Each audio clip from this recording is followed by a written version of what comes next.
নমস্কার সবাইকে। ভেনেজুয়েলা হলো।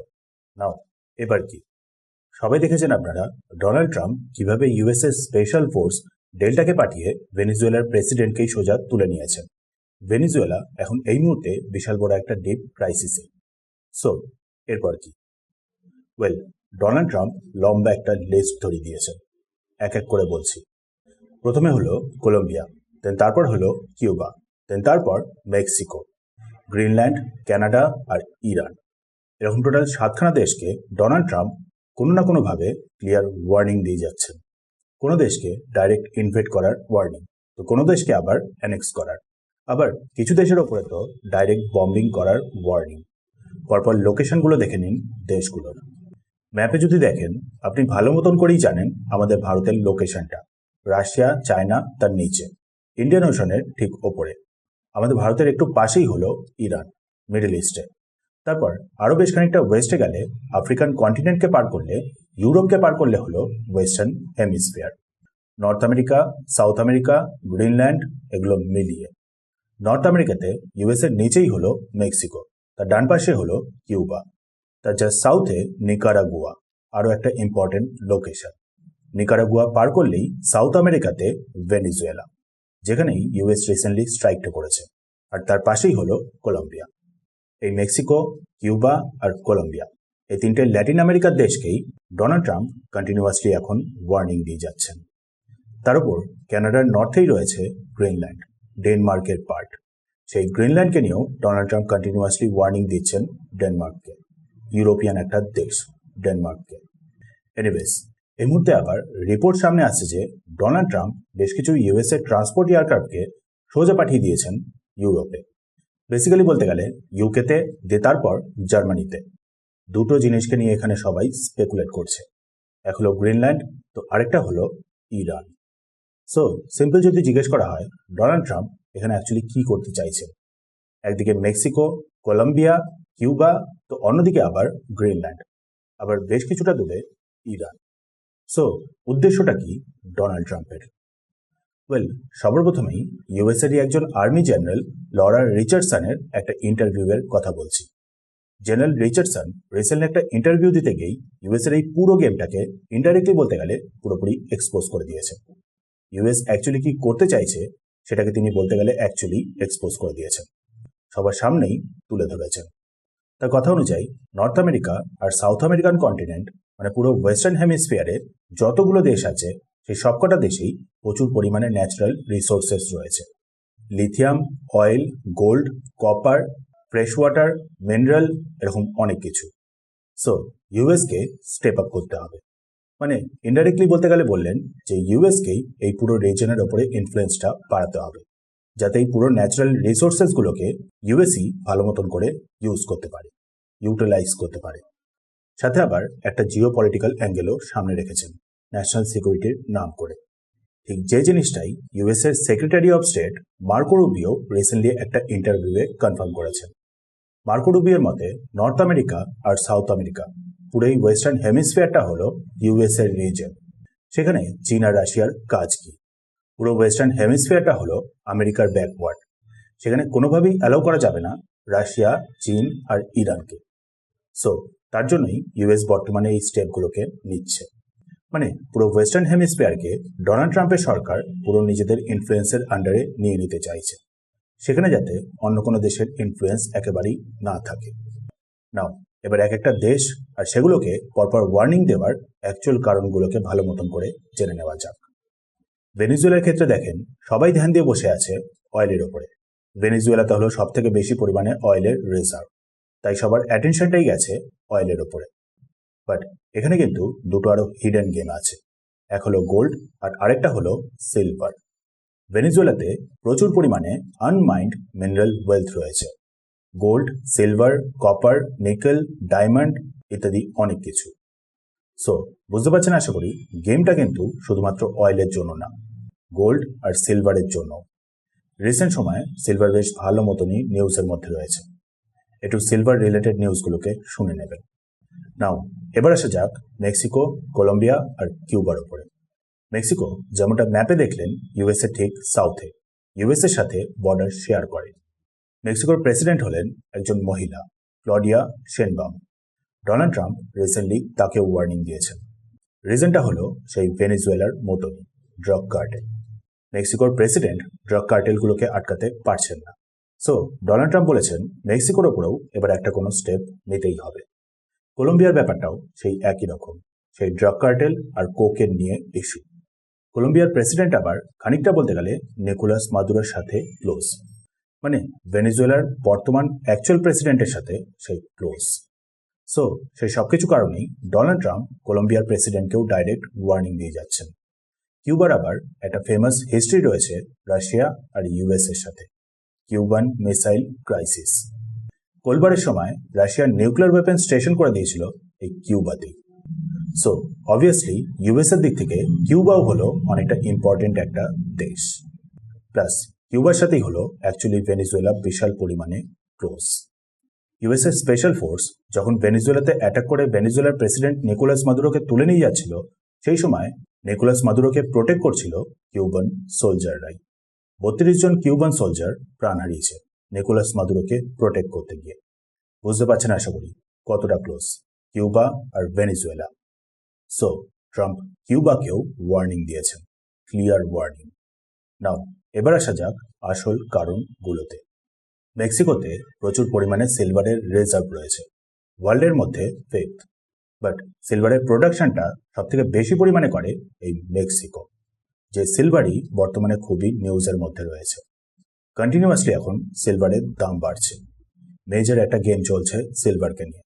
চীন সিলভারের এক্সপোর্টটাকে কন্টিনিউয়াসলি লিমিটে রাখার চেষ্টা করছে। মানে কিছু না কিছু তো ওয়ার্ল্ডে এখন সিলভারকে নিয়ে অবশ্যই চলছে। আর সেই সিলভারই প্রচুর পরিমাণে পাওয়া যায় মেক্সিকোতে। সব থেকে বেশি পরিমাণে প্রডিউস করে সেই মেক্সিকোই। আশা করি বুঝতে পারলেন মেক্সিকোর ইম্পর্টেন্সটা। নাও এবার কলম্বিয়ার ব্যাপারে আসা যাক। কলম্বিয়াতে প্রচুর পরিমাণে ফ্রেশ ওয়াটারের রিজার্ভ রয়েছে। ফ্রেশ ওয়াটার বুঝতেই পারছেন কতটা ইম্পর্টেন্ট। ল্যাটিন আমেরিকাতেই ওয়ার্ল্ডের 31% ফ্রেশ ওয়াটারের রিজার্ভ রয়েছে, যার মধ্যে ব্রাজিল হলো সব থেকে ওপরে, আর তারপরেই হলো কলম্বিয়া। তার উপরে আবার ল্যাটিন আমেরিকার মধ্যে লার্জেস্ট কোল রিজার্ভ রয়েছে এই কলম্বিয়াতেই। সাথে আবার কিছু পরিমাণে হলেও গোল্ড আর অয়েলের রিজার্ভ তো অবশ্যই রয়েছে। নাও এবার আসা যাক কিউবাতে। কিউবাতে রিসেন্টলি অয়েলের ডিসকভারি হয়েছে 2024-25-এ। মানে বুঝতেই পারছেন তিনটে দেশই কতটা ইম্পর্টেন্ট ইউএস এর কাছে ন্যাচারাল রিসোর্সের দিক থেকে। নাও এবার আসা যাক গ্রিনল্যান্ডের ব্যাপারটায়। ভেনেজুয়েলার পর ট্রাম্প ক্লিয়ারলি জানিয়েছেন যে এবার তার গ্রিনল্যান্ড চাই। মানে রীতিমতো বলতে গেলে ডিমান্ড করছেন ডেনমার্কের কাছে। তার বক্তব্যটা হলো গ্রিনল্যান্ড ধীরে ধীরে রাশিয়ান আর চাইনিজ জাহাজে ভরে যাচ্ছে। চারিদিকে এখন গ্রিনল্যান্ডে রাশিয়ান আর চাইনিজ জাহাজ। সো ন্যাশনাল সিকিউরিটির জন্য গ্রিনল্যান্ডকে তার দরকার। ম্যাপে আগেই দেখিয়েছি গ্রিনল্যান্ডের লোকেশনটা আর্কটিক আর নর্থ আটলান্টিক ওশানের বেশ অনেকটা মিলিয়ে। গ্লোবাল ওয়ার্মিং এর কারণে জিওপলিটিক্যাল দিক থেকে ফিউচারের জন্য একটা খুবই ইম্পর্টেন্ট প্লেসে পরিণত হচ্ছে। ফিউচারে অনেকগুলো সি রুট এই গ্রিনল্যান্ডের পাশ দিয়েই যাবে। আমাদের ইন্ডিয়ান ওশান যেরকম বর্তমানে ট্রেডের দিক থেকে খুবই ইম্পর্টেন্ট একটা রুট, ঠিক সেরকমই ইম্পর্টেন্স পেয়ে যাবে ভবিষ্যতে গ্রিনল্যান্ডের আশেপাশের এরিয়া। সো অবভিয়াসলি ভবিষ্যতের এই জিওপলিটিক্যাল অ্যাঙ্গেলটা দেখলে অবশ্যই গ্রিনল্যান্ড হলো আমেরিকার জন্য খুবই ইম্পর্টেন্ট। বাট এবার অ্যাকচুয়াল কারণগুলোতে আসা যাক। গ্রিনল্যান্ডকে বলতে পারেন ফ্রেশ ওয়াটারের অ্যাকচুয়াল খনি। প্রচুর পরিমাণে গ্রিনল্যান্ডে ফ্রেশ ওয়াটার রয়েছে। মানে গ্রিনল্যান্ডকে কন্ট্রোলে নিয়ে নেওয়া মানে হলো সব থেকে ইম্পর্টেন্ট ন্যাচারাল রিসোর্সটাকেই কন্ট্রোলে নিয়ে নেওয়া। সাথে আবার gold, silver, oil, uranium, rare earth element, mineral, এরকম অনেক কিছু রয়েছে। বেশ কিছু এস্টিমেশন অনুযায়ী ট্রিলিয়ন্স অফ ডলারের ন্যাচারাল রিসোর্স রয়েছে গ্রিনল্যান্ডে। সো ভাবুন গ্রিনল্যান্ডকে কন্ট্রোল করে নেওয়ার মানেটা হলো কি। নাও এবার একটা মজার স্টোরি শুনে নিন। ডেনমার্কের প্রাইম মিনিস্টার ট্রাম্পকে মনে করাচ্ছেন নেটোর কথা, নেটোর আর্টিকেল 5 কথা। ডেনমার্ক যে ইউএস এর অ্যালাই সেটা মনে করাচ্ছেন। ডেনমার্কের প্রাইম মিনিস্টার বলছেন যে ট্রাম্পের কথাগুলোর কোনো সেন্স হয় না, কোনো লিগাল বেসিস নেই ইউএস এর গ্রিনল্যান্ডকে অ্যানেক্স করে নেওয়ার। ট্রাম্পকেই মনে করাচ্ছেন যে ইউএসএ অ্যাকচুয়ালি সিকিউরিটির গ্যারান্টি নিয়েছে ডেনমার্কের। ভাবুন নেটোর মেম্বার, আর সেই নেটোর লিডার হলো ইউএস। আর সেই ইউএসই নেটোর একটা মেম্বারের একটা ইম্পর্টেন্ট এরিয়াকে অ্যানেক্স করে নিতে চাইছে। ভাবুন কতটা হাস্যকর ব্যাপার এটা। এনিওয়েজ, ডেনমার্ক আর গ্রিনল্যান্ডেরও একটা আলাদা করে হিস্ট্রি আছে। প্রায় 200 বছর আগে ডেনমার্ক গ্রিনল্যান্ডকে একটা কলোনি বানিয়ে নিয়েছিল। ব্রিটিশরা যেরকম করে অন্যান্য জায়গায় করছিল ঠিক সেরকম করেই, সেখানকার মানুষদের অপ্রেস করে। দেন ওয়ার্ল্ড ওয়ার 2 এর পর যখন এই কারেন্ট ওয়ার্ল্ড অর্ডারটা তৈরি হচ্ছিল তখন গ্রিনল্যান্ডকে প্রপারভাবে অ্যানেক্স করে নেয় ডেনমার্ক, ইন্টারন্যাশনাল স্ক্রুটিনিকে অ্যাভয়েড করার জন্য। ফলে গ্রিনল্যান্ড ডেনমার্কের কাছেই থেকে যায়।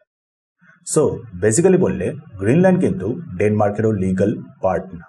এখন সেই গ্রিনল্যান্ডকেই ট্রাম্প ডিমান্ড করছেন। রিপোর্টস অনুযায়ী প্রচুর পরিমাণে ইউএসএর ট্রান্সপোর্ট এয়ারক্রাফট ল্যান্ড করছে ইউরোপে, বিশেষ করে ইউকে আর তারপর জার্মানি। অনেকেই গেস করছে যে এগুলো হয়তো ইরানের কারণে হতে পারে, আর না হলে ডেনমার্ক আর গ্রিনল্যান্ডের কারণেই। ট্রাম্প ডিমান্ড করছেন গ্রিনল্যান্ড ডেনমার্কের কাছ থেকে, আর তার জন্য তিনি 2 মাস মতনই টাইম দিয়েছেন। নাও ইরানের যেহেতু কথা উঠলো, তাই ইরানের ব্যাপারটাতেও আসা যাক। বড় একটা চান্স রয়েছে যে ইরানে আবার হয়তো স্ট্রাইক হতে পারে। ইসরায়েলের সাথে ইউএসও হয়তো জয়েন করবে, ঠিক যেরকমটা প্রথমবার করেছিল B-2 বম্বারগুলোকে ব্যবহার করে। আর দেখুন, ইউএসএ ক্ষেত্রে এই যে স্ট্রাইক করাটা, এটা কোনো নতুনও ব্যাপার না। ওয়ার্ল্ড ওয়ার 2 শেষ হয়ে যাওয়ার পরেও বহু দেশের ওপরে ইউএস এরকম করেই স্ট্রাইক করে এসেছে। কখনো চীন, কখনো নর্থ কোরিয়া, কখনো Indonesia, Cuba, Laos, Vietnam, Cambodia, Lebanon, Iraq, Kuwait, Somalia, Afghanistan, Sudan, Syria, Pakistan, Libya, Yemen, Iran, recently Nigeria, আর ফাইনালি ভেনেজুয়েলাতেও। মানে ইরানের দ্বিতীয়বার স্ট্রাইকটা এমন কোনো অস্বাভাবিক ব্যাপার না। সাউথ আমেরিকাতেও ইউএস বহুবার মিলিটারি ইন্টারভেনশন করেছে। ভেনেজুয়েলাতেই 2002-এ, 2019-এ, Peru, Bolivia, Brazil, Argentina, Chile, Paraguay, Uruguay, এই সব কটা জায়গায়। বর্তমানে ইউএসের মেন ফোকাসটা হলো ওয়েস্টার্ন হেমিস্ফিয়ার, আর বেশ খানিকটা হলো মিডল ইস্টে ইসরায়েলের কারণে। দেন তারপর চীন আর রাশিয়া তো অবশ্যই রয়েছে। এই মুহূর্তে ট্রাম্পের সরকারের পুরোপুরি ইন্টেনশন রয়েছে এক্সপ্যান্ড করার। বাট এটা কিন্তু যে কোনো গ্রেট পাওয়ার প্রথমবার যে এক্সপ্যান্ড করে সেটা না, এটা হলো ফলের টাইম। ফলের আগে যে কোনো গ্রেট পাওয়ার হঠাৎ করে যে আবার এক্সপ্যান্ড করা শুরু করে সেইটা। ইতিহাস সাক্ষী আছে সবকটা গ্রেট পাওয়ারেরই অতিরিক্ত এক্সপ্যান্ড করার কারণেই পতন হয়েছে। মিলিটারি অতিরিক্ত পরিমাণে এক্সপ্যান্ড করে যায়, রিসোর্সেস ভাগ হয়, ফলে আলটিমেটলি সাস্টেন করা যায় না। এনিওয়েজ, আপাতত জন্য মনে হচ্ছে ইউএস কিন্তু ভেনেজুয়েলাতে আফগানিস্তান আর ভিয়েতনামের মতন করেই ফাঁসতে চলেছে। গুরিল্লা ওয়ারফেয়ার জানবেন হয়তো ভালো মতন করে। আফগানিস্তান আর ভিয়েতনামের মাধ্যমেই ইউএস সেটা ভালো মতন করেই বুঝতে পেরেছে। বাট তবুও আবার সেই ভেনেজুয়েলার মতন ভুল। কলম্বিয়ার প্রেসিডেন্টও জানিয়েছেন যে কলম্বিয়াও কিন্তু ইউএসের এই অ্যাকশনগুলোর এগেনস্টে লড়বে। সাথে আবার রাশিয়া বলুন বা পার্টিকুলারলি চীন এখনো কিন্তু সেরকম করে কোনো স্টেপ নেয়নি। চীন তাইওয়ানের মাধ্যমেই ইউএসের সেমিকন্ডাক্টর সেক্টরের ওপরে বিশাল পরিমাণে প্রভাব ফেলতে পারে, যেটার পসিবিলিটি খুবই বাড়ছে। সাথে আবার দেখুন, ডোনাল্ড ট্রাম্প ভারতকেও কিন্তু এইসবের মধ্যে টেনে আনছেন। আবার সেই ট্যারিফ, আমাদের ভারতকে আবার সেই 100% ট্যারিফের ভয় দেখানো। অ্যানাউন্স করেছেন যে হতেই পারে আর কিছুদিনের মধ্যেই হয়তো ভারতের ওপরে 100% ট্যারিফ ইম্পোজ করে দিলেন। ভাবুন, ট্রাম্প একসাথে কতগুলো দেশের সাথে লড়াই করার চেষ্টা করছেন। বোঝাই যাচ্ছে ওয়ার্ল্ড ওয়ার 3 কিন্তু ইমিনেন্ট। এখন দেখা যাক কোন দেশের সাথে অ্যাকচুয়ালি কি